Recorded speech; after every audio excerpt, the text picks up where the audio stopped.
La, may aso sa ilalim ng papag. Huwag mong palayasin yan, apo. Kaibigan niya ni Lola. Kaibigan? Saan galing yan? Huwag ka nang magtanong, Elmer. Bigayan sa akin kagabi. Sabi niya, aalagaan ko daw. At pati ako aalagaan niya. Hindi ko alam kung sino ang tinutukoy ni Lola. Nasabi niya.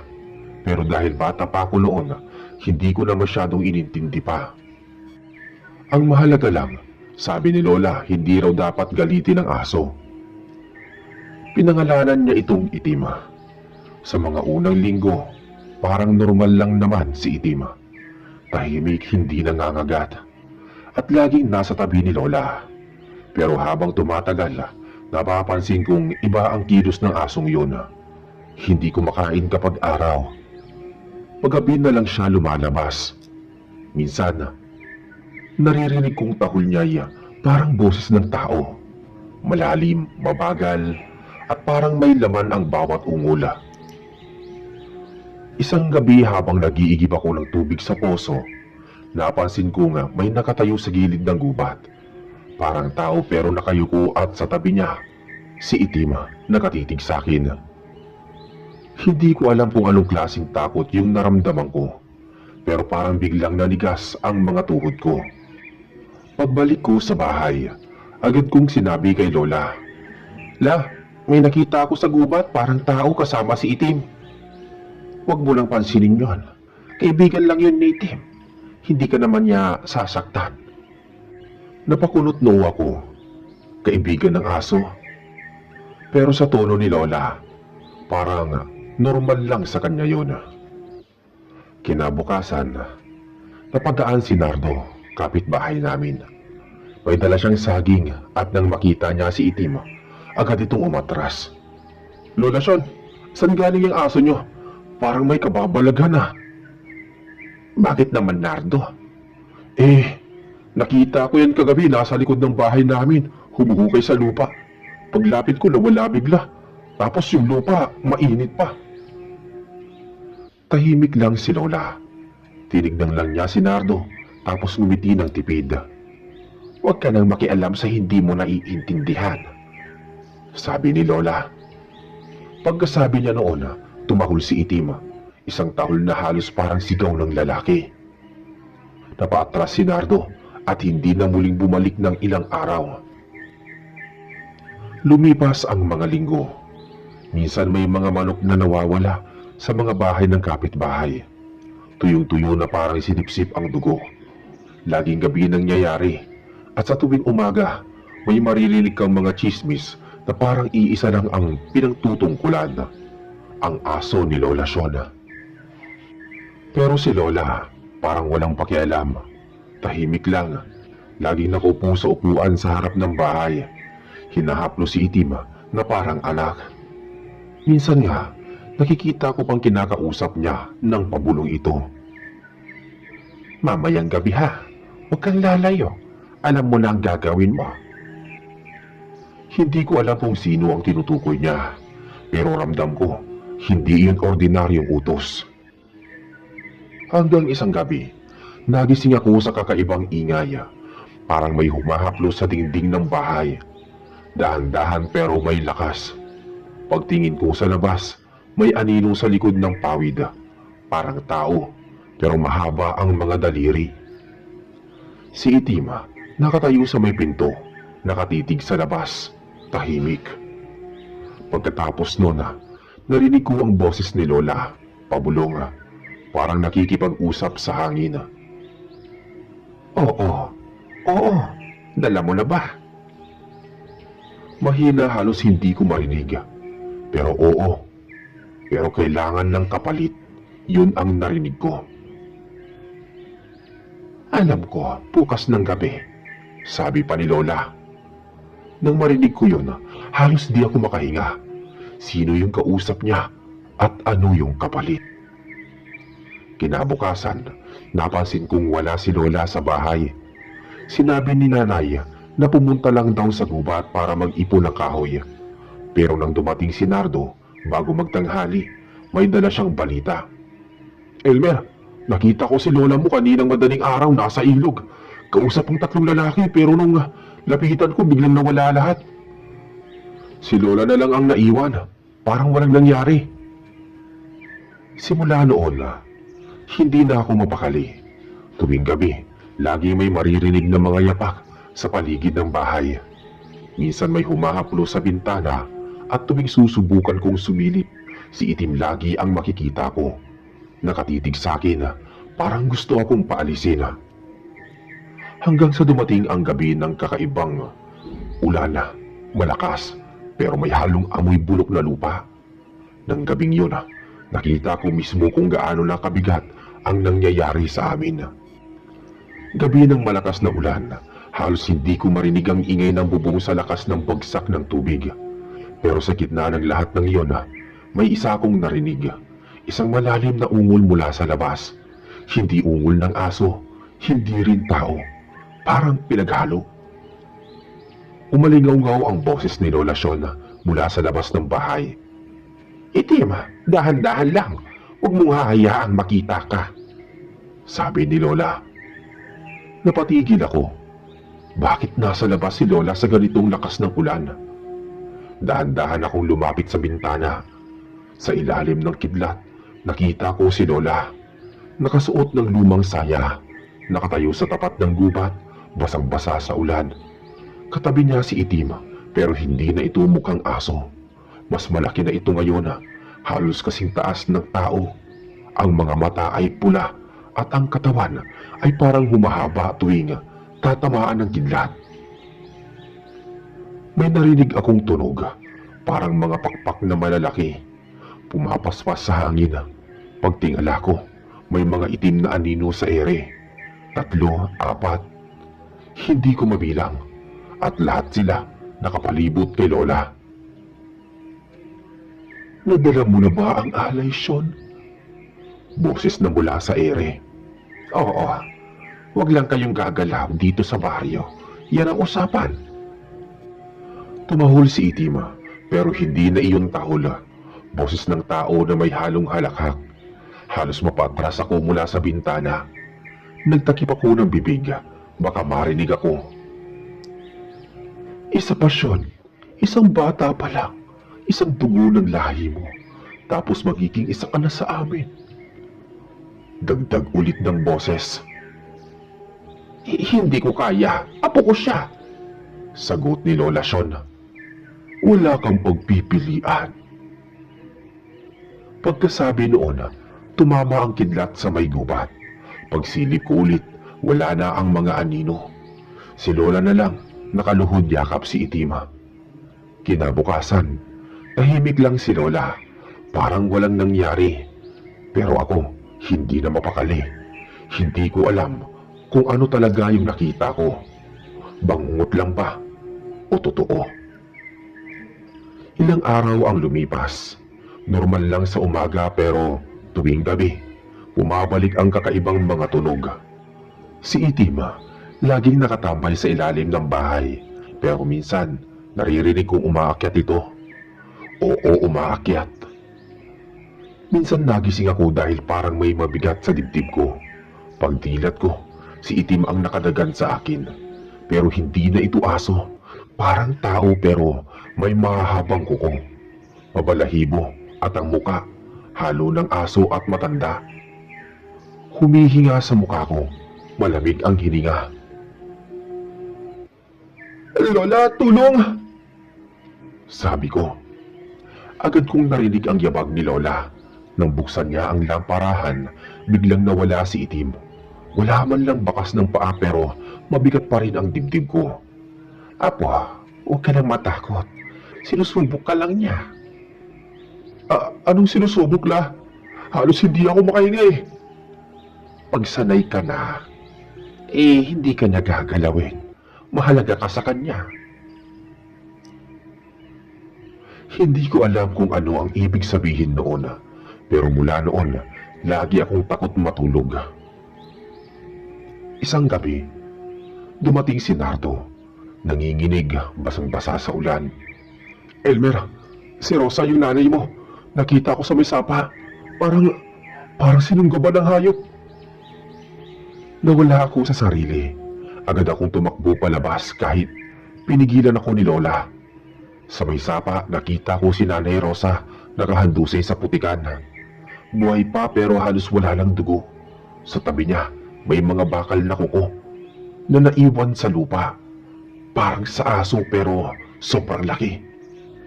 May narinig akong humahagigig kanina sa gubat. Parang babae pero malalim ang boses, sabi ni Nardo. Tumingin ako kay Lola pero umiwas siya ng tingin. Si Itim tahimik lang sa tabi niya pero ang mga mata nakatingin sa diretso sa akin. Kinabukasan, hindi na gumising si Inay. Walang dugo, walang sugat na malalim pero parang kinuha ang kaluluwa. At simula noon, nagbago si Lola. Hindi na siya lumalabas sa umaga. Tuwing gabi nakikita kong lumalakad siya papunta sa gubat. Kasunod si Itim. Minsan may dalang supot, minsan wala. Kapag bumabalik siya, palagi may marka sa braso. Mga kagat at gasgas pero parang hindi niya iniinda. Dumating ang araw na hindi ko na kinaya. Sinundan ko siya. Madaling araw. Buwan lang ang ilaw. Sumunod ako hanggang sa may malalim na bahagi ng gubat. Doon nakita ko silang muli. Si Lola, si Itim, at mga nilalang na hindi ko mapaliwanag. Mapuputla, mahaba ang buhok, at ang mga mata puti. Nakapalibot sila kay Lola. Panahon na. Ang aso mo, hindi na aso. Tagapangalaga mo na siya, sabi ng nilalang. Kunin niyo na ang hinihingi niyo. Basta wag si Elmer. Pagkasabi niya noon, naramdaman kong may humawak sa balikat ko. Isang malamig na kamay, mahaba ang kuko. Paglingon ko, isa sa kanila, nakangiti, may ngipin na matutulis. Tumakbo ako pero sa bawat hakbang, parang humahaba ang gubat. Hindi ako makatakas. Naririnig ko si Itim. Tumatahol pero halakhak ang kasama. Pagkagising ko, nasa bahay na ako. Si Nardo ang nagbuhat sa akin. Sabi niya, nakita niya akong nakahandusay sa daan bago mag-umaga. Pero si Lola Shon, wala na. Hindi na bumalik. Hanggang ngayon kahit lumipas na ang maraming taon, minsan napapanaginipan ko pa rin yung tahol ni Itim. Minsan naririnig ko pa rin sa labas ng bahay ang kaluskos na kuko sa lupa kapag malakas ang ulan. At tuwing may dumadaan na itim na aso sa labas, hindi ko maiwasang mapaisip, baka hindi lang basta aso yun. Pagkatapos ng gabing yun, hindi na naging pareho ang lahat. Simula nang mawala si Lola Shon, araw-araw ay parang may malamig na hangin na bumabalot sa paligid ng bahay. Tahimik na ang gabi pero yung tahimik na parang may pinagtatakpan. Minsan kahit walang hangin, maririnig ko pa rin yung malalim na huni ng aso sa di kalayuan. Yung boses na alam kong kay Itim. 3 araw matapos mawala si Lola, dumating ang mga tanod ng baryo. Pinatawag ako ni Kapitan Doro para tanungin tungkol sa pagkawala ni Lola. Elmer, sigurado ka bang sa gubat mo huli nakita ang lola mo? Opo, Kap. Sinundan ko siya noon eh. May mga kasama siya, mga aninong tao. Hindi ko po maintindihan kung ano yun. Anino? Baka mga tulisan lang yan. Pero sabi ng ibang taga-baryo, may naririnig silang kakaibang iyak gabi-gabi sa may gubat. Alam mo ba yun? Hindi po eh. Pero mula nung nawala si Lola, gabi-gabi may humahaplo sa dingding ng bahay namin. Napatingin si Kapitan sa akin, tapos tumangulang. Pero sa mata niya, halata kong hindi siya kumbinsido. Parang alam niya na may ibang naganap, pero ayaw niyang aminin. Kinagabihan, dumalang si Nardo. May dalang bigas at kaunting ulam. Sabi niya, parang hindi ko raw isipin ang nangyari kay Lola. Pero habang kumakain kami, napansin niya nga may kumakaluskos sa ilalim ng bahay. Elmer, may daga ba kayo? Wala. Simula noong nawala si Itim, wala nang lumalapit na hayop dito, sabi ni Nardo. Pareho na kaming napatingin sa sahig. May tunog ng kuko na kumikiskis sa tabla. Paikot-ikot lang. Dahan-dahan kong binuksan ang lamparahan at tumingin sa ilalim ng sahig. Wala akong nakita pero may amoy ng lupa, basa at mabaho. Parang bulok na karne. Baka bumalik yung aso, Elmer. Sabi ni Nardo. Imposible yun. Kasama yun ni Lola nung gabi bago siya mawala. Paano kung bumalik lang mag-isa? Sagot ni Nardo sa akin. Pagkasabi niya noon, bigla kaming nakarinig ng mahina pero malinaw na tahol sa labas. Hindi normal ang tunog. Parang humahalakhak na malalim. Halong galit at tuwa. Tumayo si Nardo. Agad niyang binuksan ang pinto. Pero wala siyang natatnan. Hangin lang at yung maitim na bakas ng paa sa putikan. Kinabukasan, may mga manok na naman ang nawawala sa bahay ng kapitbahay. Yun ay kay Aling Pina. Sabi niya, may narinig daw siyang naglalakad sa bubong ng bahay nila kagabi. Pero pagtingin niya, asong itim lang ang nakita niya sa dilim. Kakaiba yung asong yun, Elmer. Yung mata niya parang apoy at nung tumalon siya, hindi man lang bumagsak sa lupa. Parang nakalutang lang. Hindi ko na alam kung anong paniniwalaan ko. Pero bawat gabing lumilipas, lalong nagiging mabigat ang pakiramdam sa paligid. Lalo na kapag malapit na ang kabilugan ng buwan. Noong gabi ng kabilugan ng buwan, nagpasya akong magbantay. Nasa loob ako ng bahay, may dalang bolo, habang binabantayan ang bintana. Tahimik ang paligid maliban sa ihip ng hangin.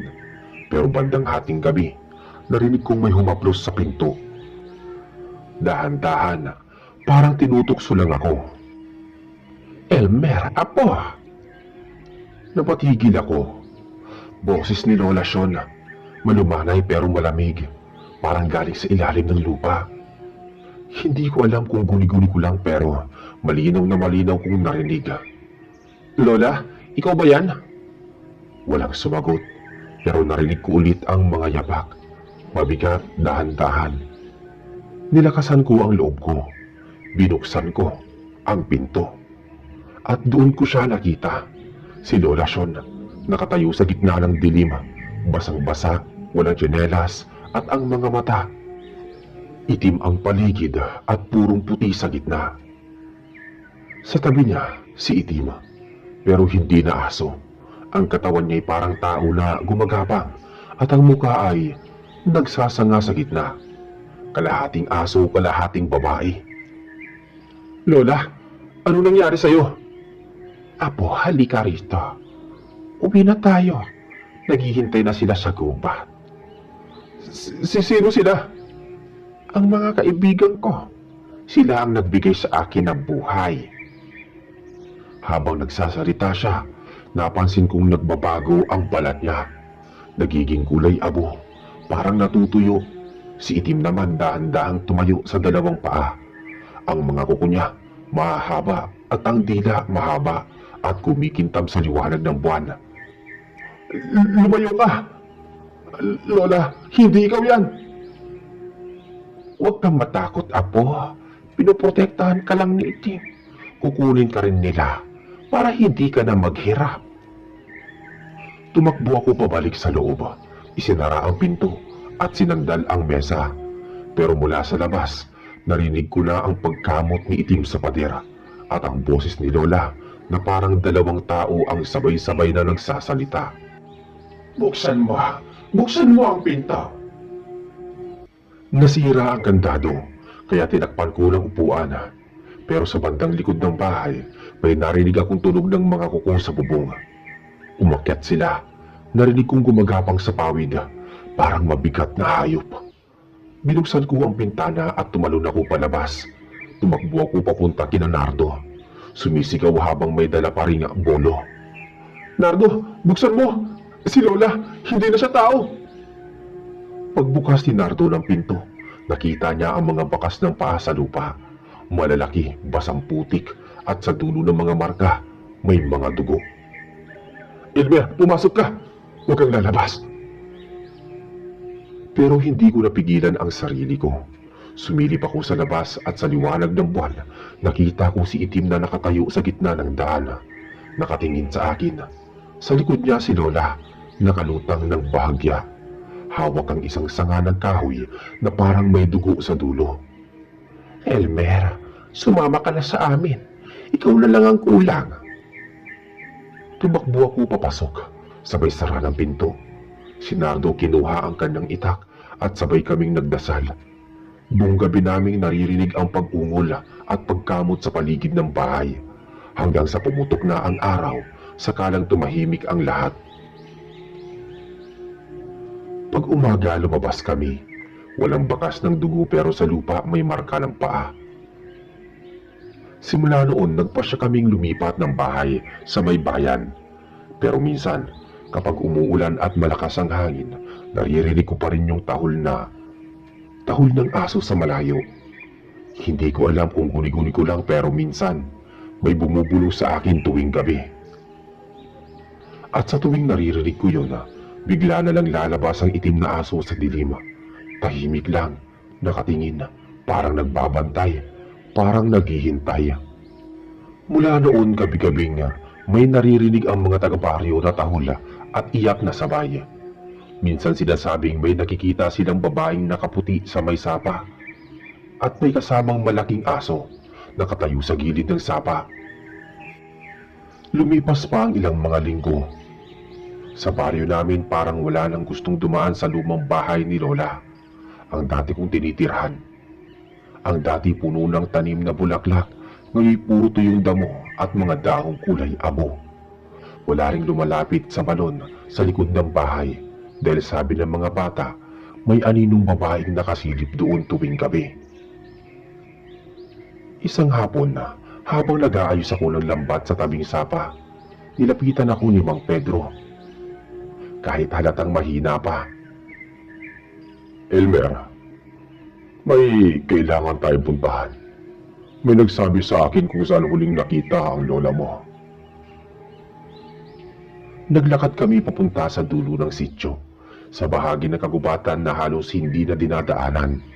Doon may matandang kuweba, malapit sa ilog. Dati bawal daw pasukin dahil tinitirhan ng mga engkanto.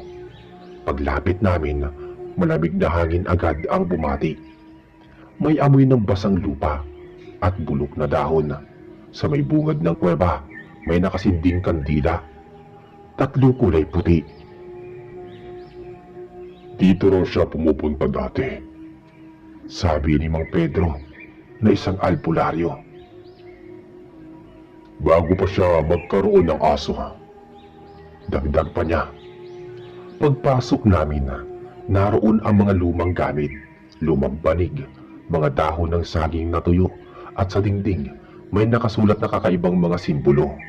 Parang sinaunang letra pero iba, may hugis ng alon at bituin. Biglang napatingin ako sa dulo ng kuweba. May tila altar na gawa sa bato.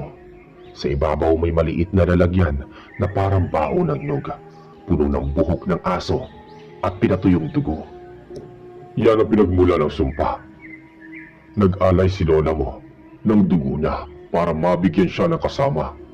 Ang binigay sa kanya, isang alaga ng engkanto, isang bantay sa hangganan ng mundo ng tao at nila.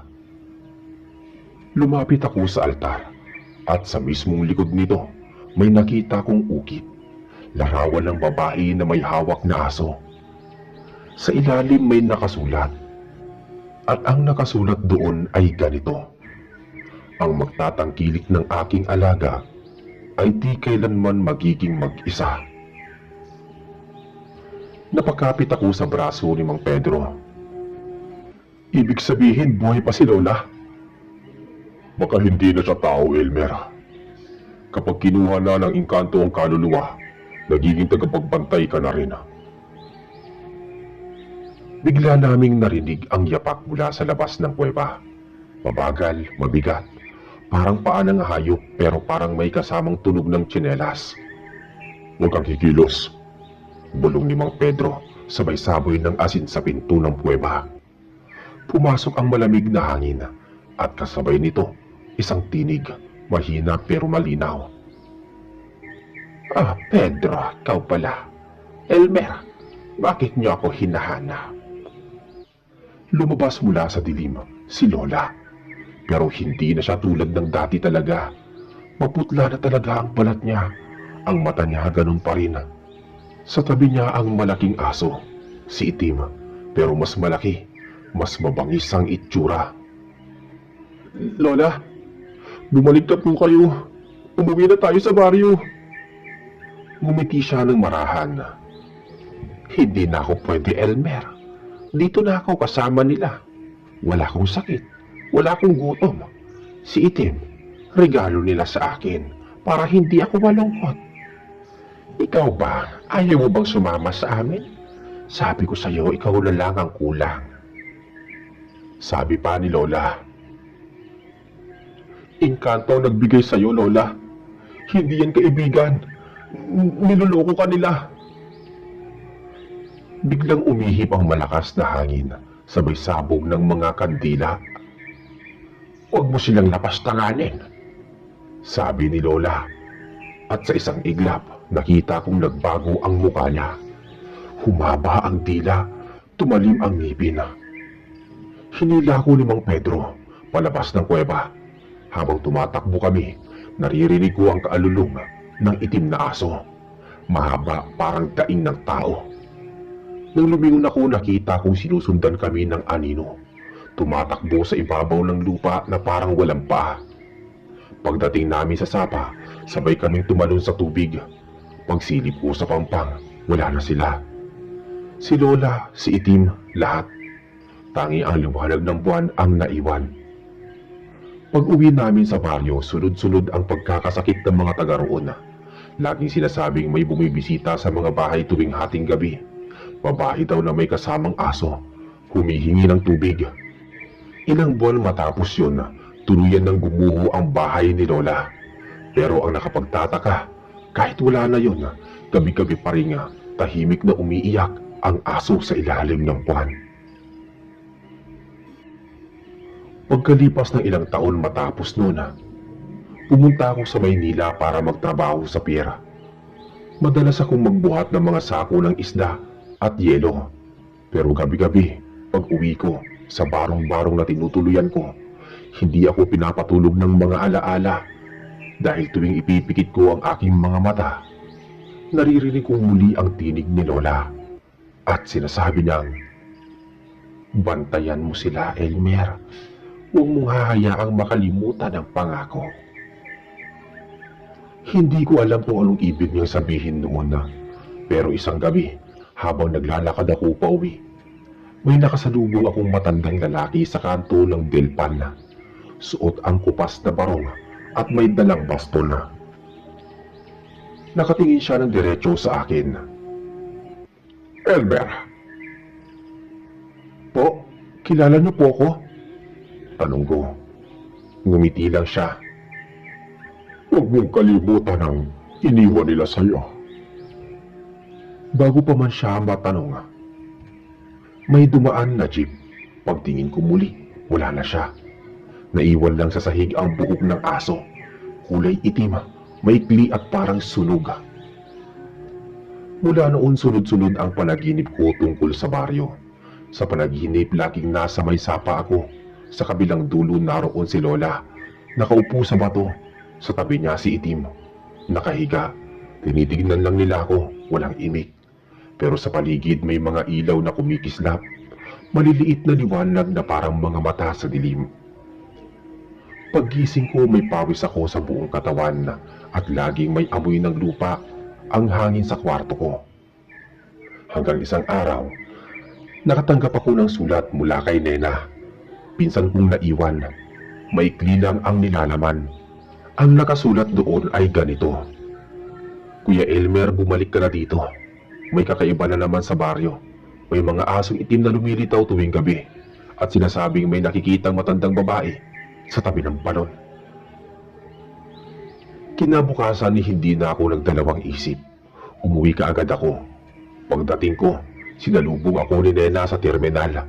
Halata sa mukha niya ang kaba. Kuya, kahit mga bata ayaw nang lumabas paggabi. Sabi nila may babaeng umiikot tuwing hating gabi. Yung iba nakikita raw si Itim sa labas ng bahay. Tahimik lang ako habang naglalakad kami pa uwi. Pagdaan namin sa dati kong tinuluyan, napansin kong may asong nakatayo sa gilid ng daan. Itim, payat at may berdeng mata. Hindi ko alam kung siya ba talaga yon, pero naramdaman ko nga nanigas ang katawan ko. Kinagabihan, nagpasya akong bumalik sa lumang bakuran ni Lola. Bitbit ko ang lampara at isang rosaryo. Habang papalapit ako sa lugar, naramdaman kong bumibigat ang hangin. Lalong lumakas ang mga kuliglig, tapos biglang natahimik. Sa gitna ng damuhan naroon ang lumang balon, pero sa pagkakataong ito, may nakatirik na mga kandila sa paligid. Parang may nag-alay. Lumapit ako at napansin kong may maliliit na batong nakaukit na mga titik. Nang basahin ko, ang nakasulat ay, sa bawat alagang iniwan, may bantay na magbabalik. Sabay narinig ko ang yapak sa likod ko, mabagal, mabigat. Nang lumingon ako, nandoon na naman si Itim. Pero ngayon hindi siya mukhang mabangis, tahimik lang siya. Nakaupo at nakatingin sa akin. Itim, si Lola nasaan na siya? Sabi ko rito. Umungol siya ng mahina, tapos tumingin sa direksyon ng kagubatan. Sinundan ko ng tingin sa ilalim ng buwan. Nakita kong may babae, nakaputing bestida, mahaba ang buhok at may hawak na lampara. Si Lola, nakangiti. Salamat at bumalik ka. Nilapitan ko siya, pero humakbang siyang patras. Ang alaga ko hindi naalipin ng engkanto, pero kailangan mo siyang tulungan para makatawid. Paano, Lola? Ano bang dapat kong gawin? Naguguluhan ako. Dati sabi mo, kailangan kong sumama sa'yo. Tumuro siya sa balon. Tulad ng sasabihin ko sa'yo noon-noon pa. Huwag ka lang magtanong pa. Ibalik mo kung saan siya kinuha. Hindi ko maintindihan pero sa ilalim ng balon may tila kumikislap na liwanag. Daan-daan kong inilapit si Itim. Umupo siya sa gilid tapos tumingin sa akin. Sa mga mata niya, parang may luha. Salamat, bulong ni Lola habang dahan-dahang naglalaho ang anyo niya. Kasabay nito unti-unting lumubo si Itim sa liwanag ng balon hanggang tuluyang nawala. Pagkatapos nung biglang sumabog ang liwanag, napaiktad ako at napatakbo pa atras. Pagmulat ko wala ng balon. Tinakpan na ito ng lupa, parang hindi na ito umiral pa. Umaga na nang makabalik ako sa bahay. Tahimik ang paligid, parang walang nangyari. Pero ramdam kong may nagbago. Ang bigat sa dibdib ko nawala. Lumipas ang ilang araw at mula noon, hindi na muling nakita ng mga taga-baryo ang babaeng nakaputi o ang kasong itim. Bumalik ang sigla ng lugar. Nagkaroon muli ng mga tao sa paligid. Pero isang gabi bago ako muling bumalik sa Maynila, habang nakaupo ako sa harap ng bahay, may narinig akong mahina, pamilyar na taol sa may malayo. Hindi nakakatakot, parang paalam. Ngumiti lang ako at tumingin sa langit. Paalam, Lola. Paalam, Itim. Sana matahimik na kayo. Mahina akong sabi sa aking sarili. At sa kalayuan, may dumaan na simoy ng malamig na hangin. Ang mga dahon ng puno parang tinapik ng kamay. At mula sa taas ng bundok, tumunog muli ang huling alulong ng aso. Mahinahon, malungkot,